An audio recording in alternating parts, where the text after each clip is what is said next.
You're listening to Civic Media. You can tune into any of our live shows on any radio station across the state with the Civic Media app. Find us in your phone's app store and listen anytime, anywhere.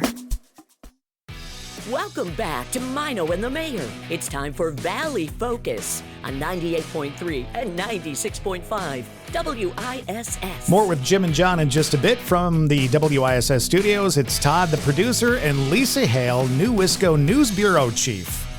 And today on Valley Focus, we have Ieva Engel, who is the executive director of the Oshkosh Area Humane Society and one of my favorite people in the whole wide world. Thank you for joining us today. And I don't know you that well, Ieva, but I feel the same way. Like when she's here, doesn't it just seem brighter? The energy is just off the charts. It's really I think good. we work so well together.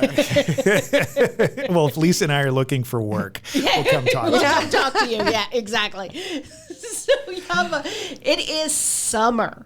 And with it being summer, I know we just, passed the 4th of July and everything.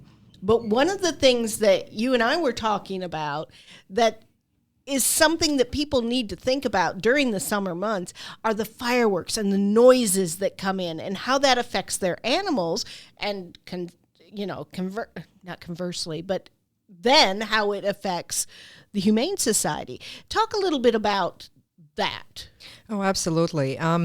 Summer is can be a stressful time for animals, not just dogs. It can be cats as well, and any small mammals or even birds if you have them. It's just the noises from fireworks. It's fireworks season, right? So after 4th of July, the fireworks continue as well. Multiple festivals and noises and things that normally your animals at home wouldn't hear during wintertime or springtime. It really impacts the stress levels of the animals. And so what happens is that, if you have a sound-sensitive dog, they may be hiding in the best case. In the worst case, they may try to run away.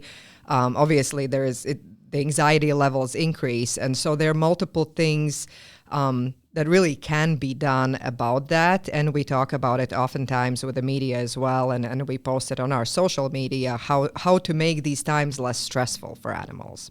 And how do you go about doing that? Well, there are a few different options. I think for animals that are extremely frightful, this is definitely something to discuss with a veterinarian because there are medicines that can be given just on specific occasions. If there's going to be a big show or firework display, you could be giving those to your animal as needed. There are also medications that can be taken a little bit more long-term. Obviously, one of actually, I can tell you a story. One of my own dogs, 100-pound, beautiful, beautiful pit bull, my Kingston, very, very sound sensitive. Summer is an extremely stressful time for him. Also, the hunting season is as well. And so he both is taking medication, but we always make sure that he's secure in the house. We do not let him outside off leash because we don't know if he's going to get startled and take off.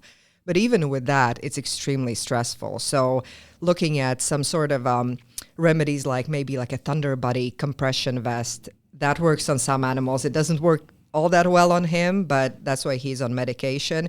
I mean, he's so sound sensitive that he's even afraid of the parrot that we recently adopted. So he hides most of the time upstairs and is not interested in hearing the parrot talking. Oh, bless his heart. I had a dog that was sound sensitive, and the Thunder Buddy or the Thunder Shirt or whatever actually helped a little bit. Took the edge off, I would say. I wouldn't say it got rid of it all, but it did help to a certain extent. Oh, I've seen it work wonders, actually. Yeah. So it does help. Maybe soothing music is also really nice. Creating a safe space for the animal. So not forcing the animal to interact with you or be with you in the family room. Finding a safe spot. It could be even a closet or a bathroom where making it a cozy environment and kind of a soothing, quiet space always works as well. In terms of how it impacts the Humane Society. I bet you guys are really busy. Oh, yes, we are. We are. And oftentimes these are owned animals, owned dogs typically, that end up at the shelter. And what we notice is that oftentimes owners have not updated their microchips, addresses, contact information, or the animal's not microchipped, and they don't have tags on top of it. So the most important thing would be get that microchip current and get tags on your pup. Absolutely. And if the animals or if the dog is not microchipped, We offer these services at the Humane Society. If you go on our website, oahs.org, you can see all the upcoming events. We do low-cost vaccination clinics where you can also get your animal microchipped as well. And of course, you can always come to the shelter to buy a tag for your animal. Very important. Let me ask you this. If you're a resident of the city and you see a dog or a cat just kind of walking around, what's the best thing that you can do as a citizen? Maybe not a dog owner, but what can you do? What should you do? I think there are, again, a couple of different things you could be doing. If you're comfortable and if the dog seems friendly, we have residents that bring in stray animals as well. They just happen to catch them or they see them and the dog willingly hops in the car, bring them over to the Humane Society. Another option would be to call the Oshkosh Police Department, who can always call us. And it really depends on what hours, work hours those are. If it's during business hours, they'll just contact us. And during the night, we always have an on-call person. Yep. Lisa says yes because her husband's My one of those. husband's one of your on-call people. Yes, so he's I know wonderful. that. And before we go, I do want to mention the 4th of July is passed on it, but there's lots of fireworks. It's not just fireworks, though. It's any loud noise that can set a pup or a cat off. Thunderstorms. It could be a loud muffler going by. I mean, A huge Motorcycles. military plane flying over your house, which Yep. we're going to have with the AA. So that's something for Oshkoshians to keep in mind. Absolutely. what's the website again for the Oshkosh Area Humane Society? It is oahs.org. So this is the third time you've been with us. And if you remember, Lisa, there was a promise at some point Yes, that and there would it's- be a bird brought in. And I sure don't see a bird sitting on her shoulder. Do I mean, you? I've got bad eyesight. I wear contacts, but I, know, ain't seeing yeah. nothing flapping around it. Yeah, I think you're starting to doubt whether this bird exists, right? Or if it's just an maybe urban slow down. legend.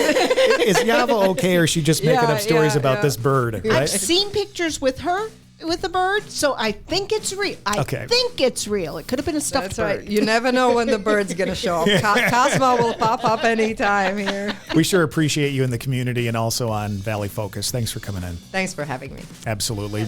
More with Jim and John, Maino and the Mayor on the way right here on 98.3 and 96.5 WISS. Good morning from Oshkosh.